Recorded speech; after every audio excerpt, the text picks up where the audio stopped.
Hello, I want to welcome you all to the Butterfly Effect and please welcome Patrick Prohaska, and he is a spiritual teacher and author. Welcome. Hi. Thank you so much for having me. It's a real joy to be here with you. Yeah, thank you for being here. I really appreciate you taking the time to share with our audience and connect. Yeah, thank you. Well, I love connecting with I love connecting with new energies and new people. So I can feel the love in the group already. So this is Yeah. wonderful. Well, thank you again.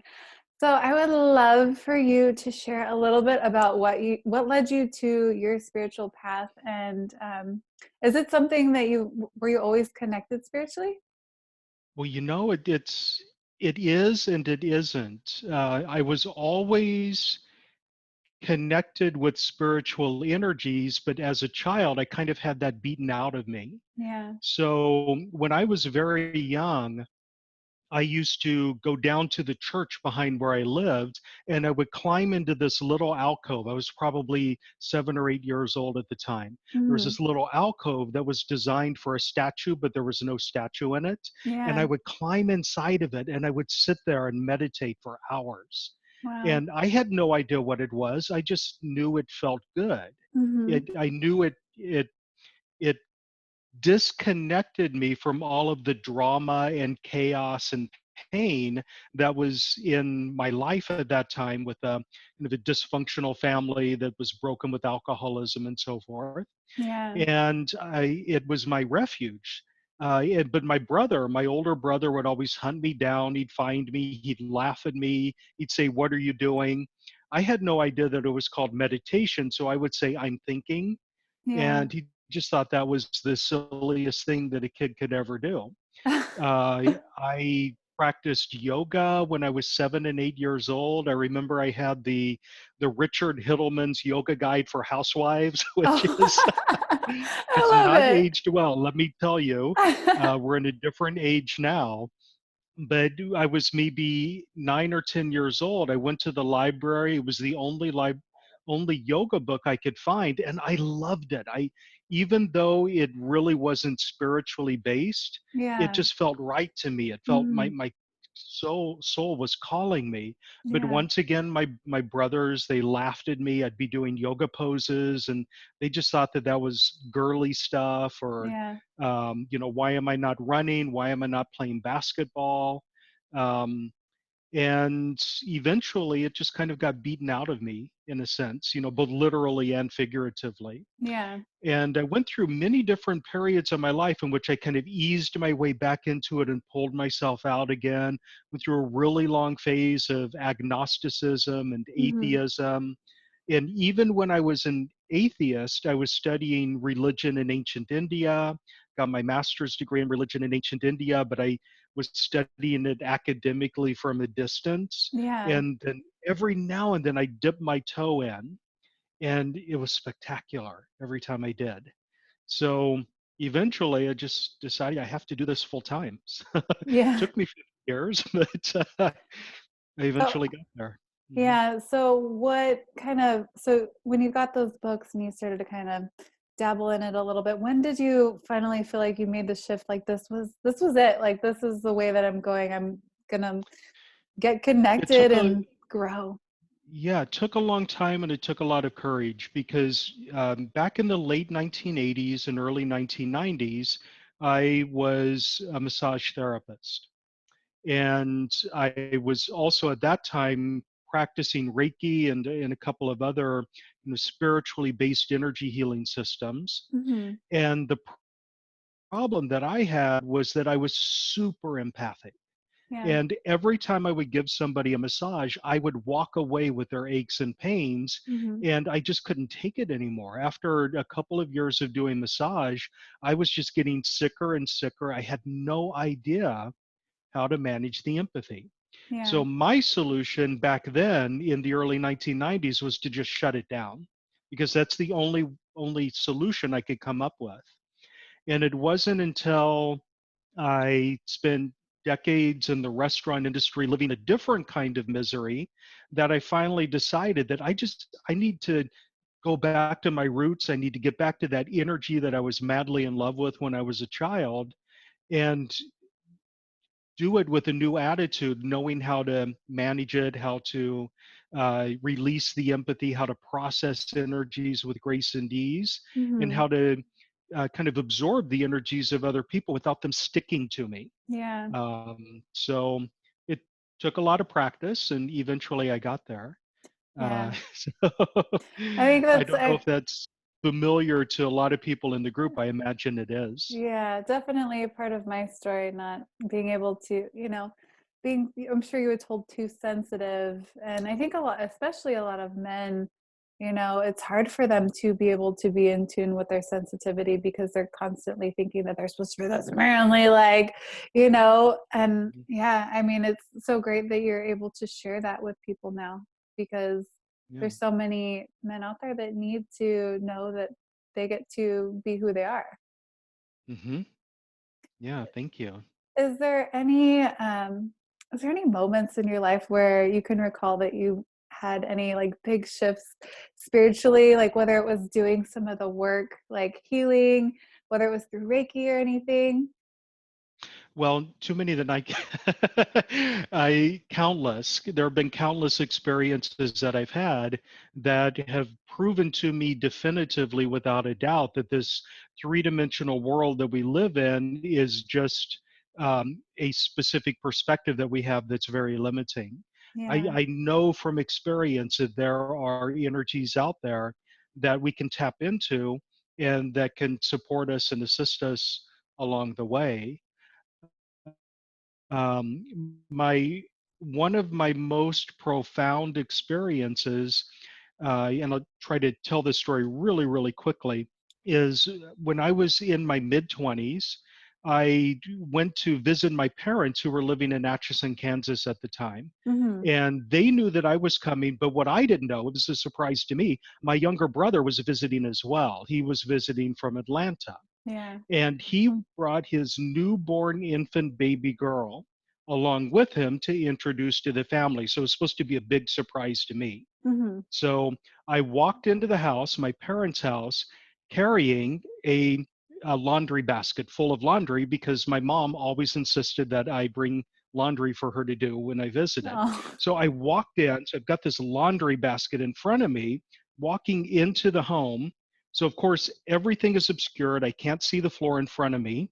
And little did I know, there was this infant baby girl asleep on the floor in the middle of the living room, and my parents and my brother were in the kitchen. So I was one step away from stepping on the baby, and Mhm. something just pushed me. It just hit me in the chest and knocked me back. And there was nothing there. It was obviously an angel or a protector or something for the child. Mhm. There's no explanation for it whatsoever because other than intervention from an energetic source, just Yeah. irrefutable evidence of beings that are beyond the physical world that we live in. And Mhm. the funny thing to me was I rationalized it after a while. Like I said, I went through that phase of um, atheism, and I didn't believe in anything because it just was too much for me to handle at the time. Yeah. Um, but to this day, that for me is the most clear Profound. cut set of evidence that I have. Yeah. Yeah. So what kind of work do you do? Do you work with people one on one? Do I do you? work with people one on one, but I generally do it at a distance. So Yeah. I have very few face to face clients. So Yeah. my primary focus is on teaching. So I run an online academy that's called Lightbridge Academy, and I teach energy healers and life coaches how to use a certain set of tools that can enhance their business, enhance their intuition, enhance their connection with their clients. It's incredibly powerful. The system is called Lightbridge. And essentially, what Lightbridge does is it puts you into deep communication and connection with your higher self. A lot of times we think of our higher self as this distant, lofty being that we have to connect with. Yeah. But the fact of the matter is, you are your higher self. You're connected with your higher self at all times. And in a sense, your higher self is just basically you without all those masks and goggles and body armor and fears and traumatic memories and so forth that kind of weigh you down in this lifetime. So normally I focus on educating people on how to use those tools, Yeah. and I absolutely love doing it. I also do a lot of workshops, lectures, and then I work with people one on one in either in a coaching capacity or an energy healing capacity. I'm happy doing either, but I love to combine the two of them together. Yeah. Um, so uh, you talked a little bit about, your brother bullying you. Did you go through a lot of that in your life? Is that, I went through a lot of bullying. So, just, I grew up in a very small town in rural Kansas, the type of place where everyone knows everyone else's business. And if you don't fit in, you get beaten down until you do. Mhm. And to me, it was just liberating to finally move away from that environment. But even though I moved away at age 19, it took me until I was in my 40s and 50s to really step into my own energy and power. Yeah. So, yeah, there was a lot of bullying, and a lot of the fears of childhood bullying, they blocked me from actually building my business when I first started out. Yeah. Because the fact of the matter is this: if you want to be visible, if you want to be successful in the public arena, there will be people who try to push you back. Yep. There will be people who feel threatened by you shining your light brightly, and they will do whatever they can to decrease your confidence, to tell you how horrible you are. Oprah said once upon a time, if you're not willing to be hated, you will never succeed as a media Yeah. personality. Mhm. So it's the question is not really how do you fight back, how do you punch back, how do you shut them down, how do you put them in their place. The question is, how do you process that energy with grace and ease so it doesn't impact you, Mhm. and how do you shift your energy in such a way that those bullies just don't notice you? Like, you're visible to the world, but you're invisible to the cyber bullies and trolls. Um, One of the things that makes you really visible and makes you a target for cyber bullies is that desire that a lot of us have to punch back, because nothing brings pleasure and joy to a cyber troll more than getting a reaction out of you. Yeah. And if they don't get a reaction out of you, then they just move on to a different target. So Mhm. that's one way of managing that energy without letting it really soak into you. Yeah. But the problem is, we can be triggered by the rudeness of other people into having that echo of horrible things that have been told to us in the past come to the surface. So if a cyber bully sends me a message saying, you know, um, how dare I do what I do? I'm going to burn in hell for all eternity. That really stimulates those traumatic memories from childhood where I was told the same thing as a mechanism of control. That Mhm. was the refrain of some of the. I went to a Catholic high school, and Yeah. that was the refrain of some of the teachers at the high school: "Do what I say, or you will burn in hell for all eternity." Mhm. And that just, it's there Yeah. in my amygdala. It's my fear response. Um, so for me, it was learning how to process the opinions of people who disagree with me, who dislike me, who would rather I not exist, Mhm. processing their energies with grace and ease. And at first, you have to just really resist the urge to punch back. And after a while, you just lose that desire. You don't really want to punch back, because why on earth would you want to engage? Why on earth would you give them what they're looking for? Yeah. Um, yeah. So. And knowing that it affects it, I mean, when we allow ourselves to react to somebody, we're literally like the energetic flow is there and you're causing yourself pain and that other person Yeah. more pain. So reactivity in the human brain functions in a really particular way in that when when something triggers you, you very rarely ever respond to whatever the stimulus was in the present moment. The triggers that are in your brain, those tripwires, Mhm. they always take you out of the present moment and they launch you into some past trauma. Yeah. So if somebody does something or says something that triggers one of your sensitive, hot buttons in your mind, what happens is you end up responding to everything that's ever happened to you that's similar to that all at once.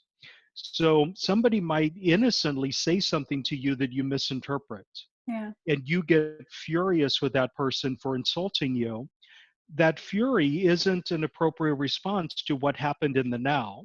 It's actually the sum total of all that trauma from the past. Yeah. So, in my business, in my one on one sessions with people, spend a lot of time releasing the traumas that are left over from childhood so that you don't end up reliving them over and over again on autopilot. Mhm. And we spend a lot of time clearing the triggers and hypersensitivities that are programmed into the brain. Yeah. I think that's one thing that's great that you shared, just because I mean, I know there's going to be a lot of viewers that would be new to this whole world of spirituality. Just the fact that we carry a lot of stuff in our body and our fields from their past, and our body is actually reacting to it. And is there Mhm. any tips that you have for anybody that's new to this journey?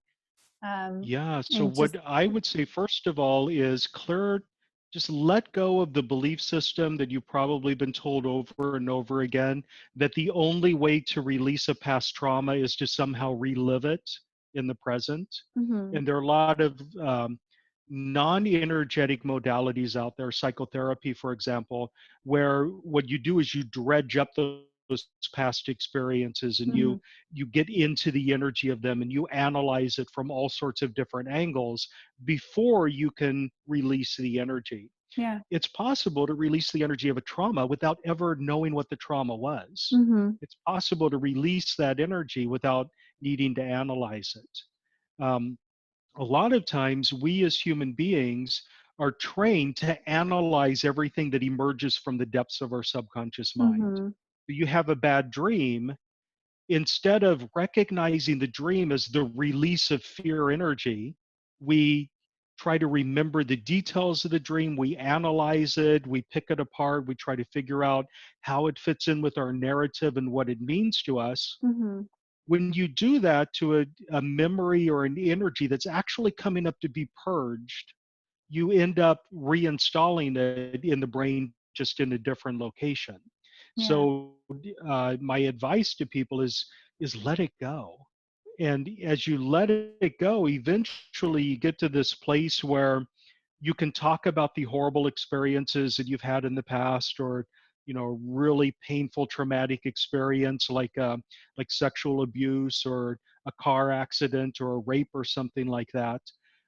You can talk about the details of it without reliving it yeah, as you're talking about it, and mhm, there's a lot of liberty in that. yeah. Yeah. What are some of um, the do you use specific modalities for working with specific traumas? Have you found different things to be Well, the helpful? modality I work with is Lightbridge, Mhm. and Lightbridge includes within it a set of tools for releasing trauma. Yeah. So essentially, we get into the subconscious mind and we release it at the subconscious level, and we clear Mhm. away any and all reasons for holding on to the trauma. Mhm. So, in a sense, Lightbridge, it's a combination of energetic activations Mhm. and subconscious reprogramming. So the brain itself, it's a supercomputer. It is this repository of beliefs and judgments and fears and expectations. And you create your experience in the world through your thoughts, your beliefs, your judgments, your expectations, your traumatic memories, your emotions, and so forth. And Yeah. if you want to create something different for yourself in the world, one of the ways you can do it is to simply change the thoughts and beliefs and expectations that are wired into the brain. They're Mhm. programmed in like computer code. Yeah. If you can change those, you can think different thoughts automatically. You can have a different set of belief systems that will cause you to look at the world with fresh eyes. And you will not live in the expectation that certain things are going to happen. In fact, you'll begin to live in the expectation that joyful things will happen. Yeah. And the entire world shifts to accommodate what your new thoughts, your beliefs, judgments, expectations, and so forth are. So Mhm. it's a combination of things. It's a combination of the energy work, which for most people is kind of on the passive end of the spectrum. They simply allow the energy to soak into their system. Mhm. But one of my foundational belief systems is, you know, as it's said in the Bible, faith without works is dead, meaning that um, you have to do something. You have to take action to actualize whatever it is you want to create. Yeah. In other words, there are no magic wands. In Mhm. fact, you are the magic wand. Mhm. So simply shifting the energy without shifting anything that created the problem in the first place might give you temporary relief, but it's not going to give you long term relief. Yeah. Um, I don't know if I answered that properly. Yeah, Um, no, there's no yeah, right or wrong. It's we get to yeah, just share yeah. our hearts, and that's exactly what you're Mhm. doing. I was So wondering when if I work with people energetically, even if I'm doing a Reiki style energy session with them, it's called Lightbridge Radiance, uh-huh. hands-on energy healing. Mhm. I'm still advising them to take action to embrace opportunities when they emerge, to Mhm. um, kind of force themselves into new habits and new behaviors, Yeah. because you can either live life passively or actively, and you get more out of a life that you are, proactively in control of, rather than Mhm. one that you just let things happen. Yeah. I think it's really important for us to maintain conscious control of what's going on in our environment, and Mhm. what you're choosing for yourself. Yeah. Because if you don't consciously choose what you want to have happen in your life and what's in your environment, your subconscious mind is going to choose for you. Yeah. And your subconscious mind is going to choose based on fears and based on a feeling that it needs to protect itself. So Mhm. it's going to choose based on limitations. Mhm. And if you don't choose and your subconscious mind doesn't choose, somebody else would choose for you. So the power is in you, Yeah. taking control and choosing what you want. Yeah, I think that's so important because I mean, my experience with myself is after I started doing this work a little bit, I'm like, all right, something's gonna fall into my lap, right? And it just didn't work that way for me. Um, you know, it's a process of letting go, but also knowing that you get to create in this world and putting your intentions and out there and really knowing it's a little bit about discernment and who like, you get to kind of weed through some stuff and Mhm. is there anything that you feel called to share that you haven't had a chance to share? Oh gosh. uh, as people who have been in my workshops will tell you, it's not good to open that Pandora's box. Oh, Because because I you can like, go on and on and on for hours without taking a breath. So, well, I but just, anyway, I think what I'm most driven to say right now is that um, the messages that you receive from other people that are designed to limit you, the messages you receive from other people that are designed to make you live in accordance with their agenda and their vision for you. mhm, Um, those messages often are designed to disempower you. yeah, And when people try to disempower you, they often tell you that you're worthless. Um, you don't deserve to have good things in your life. You're not one of the special people. You're an outsider. And sometimes it's even more pointed than that. People will use the tools of rejection or ridicule or violence or threats of violence in order to impose their agenda on you. Mhm. And one of the really horrible consequences of that is people stop loving themselves. Yep. When they believe the messages that other people are telling them in order to control them, they fall out of love with themselves.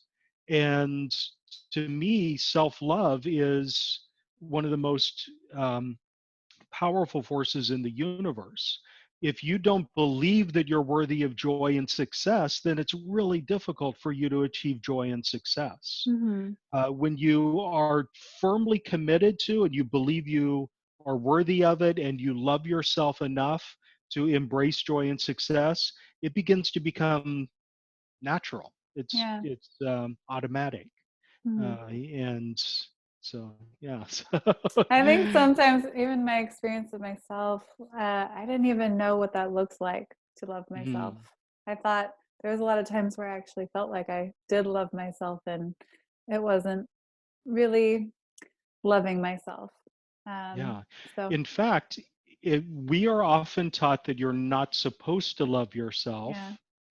And the people who teach us that are the ones who are essentially trying to control us Mhm. and impose their agenda.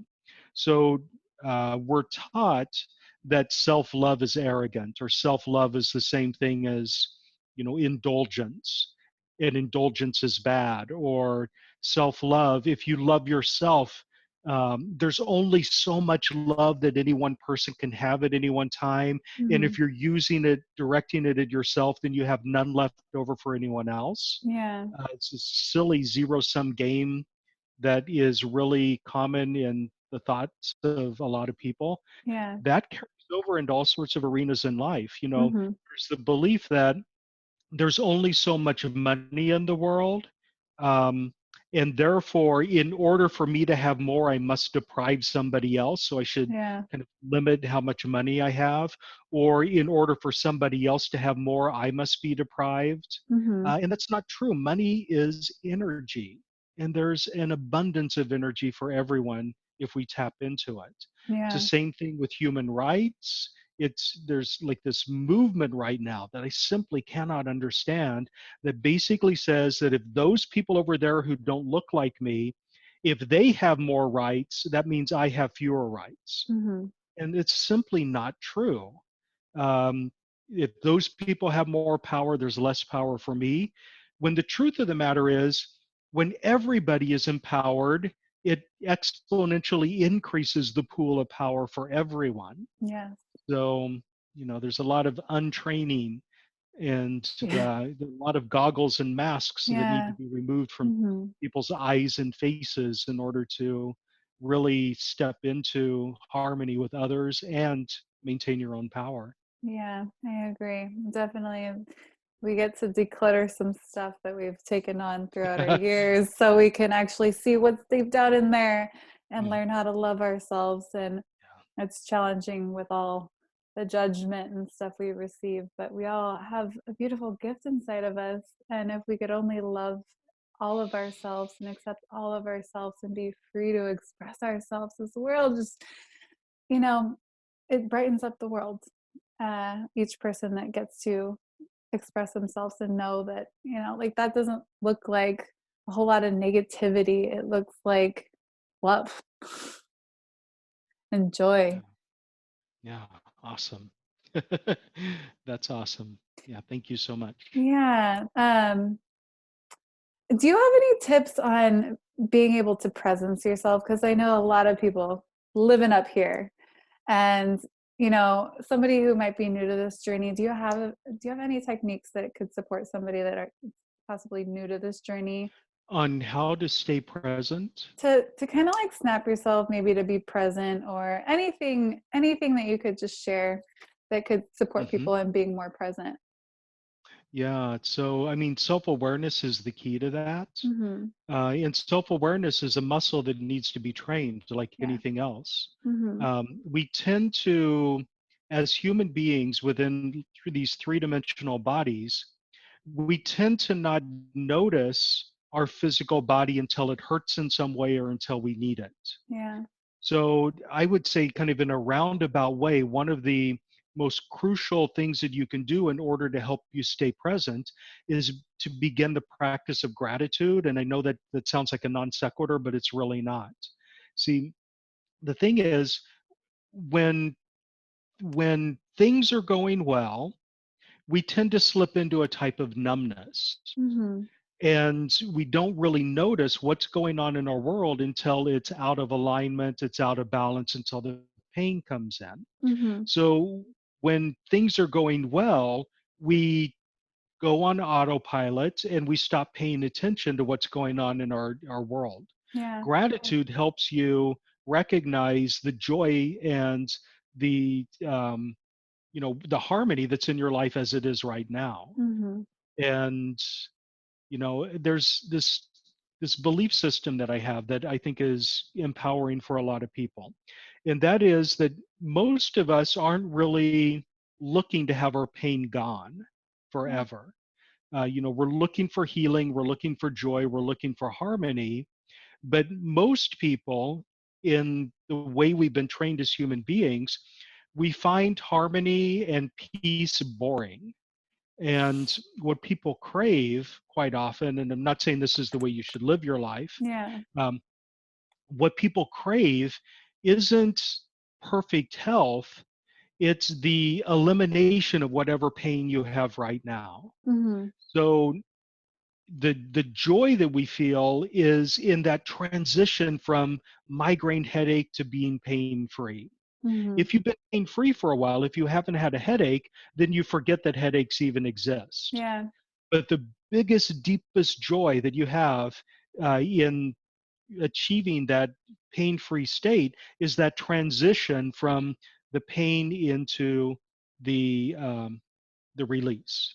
Yeah. So we don't really crave harmony, we crave release. We crave relief, the transition from pain to lack of pain. But you cannot have that transition from pain to lack of pain unless you have pain to begin with.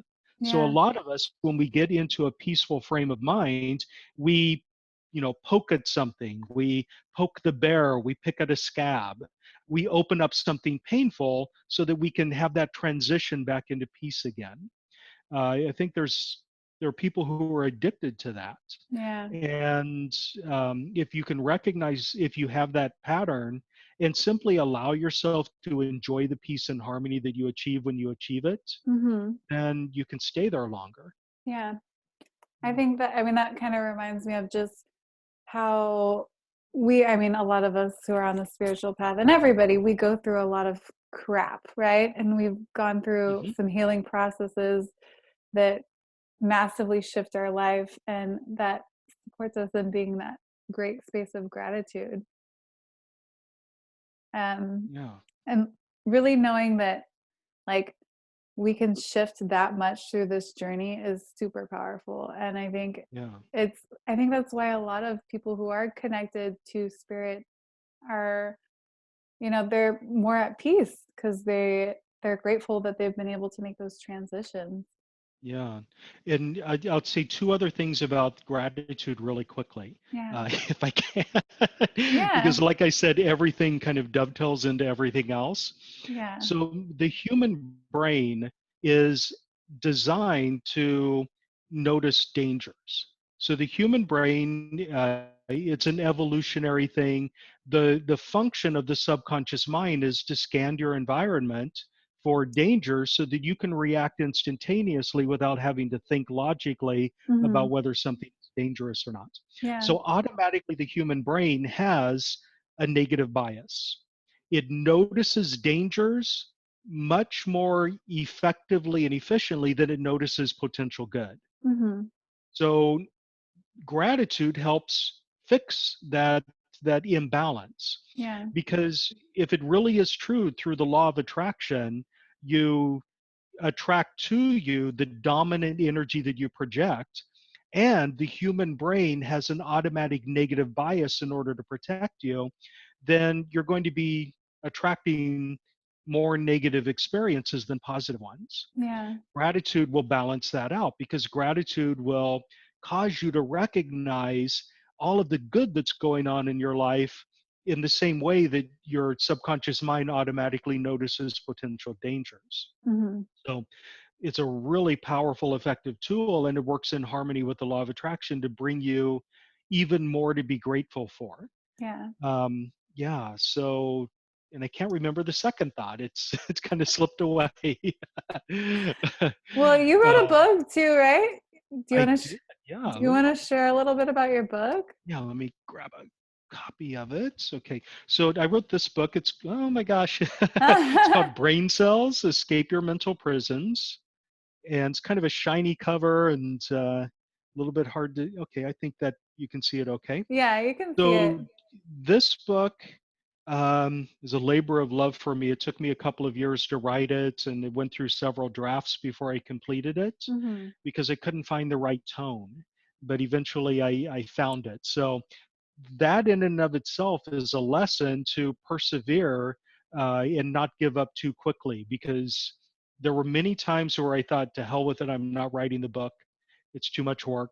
But it ended up in its final version much, much better than I thought it would be Yeah. originally. So this book is about all the ways we limit ourselves and create like self-imposed prison cells uh, that we become unaware of. Hmm. And most people go through their lives not trying to escape their prison cells, but trying to make the prison livable.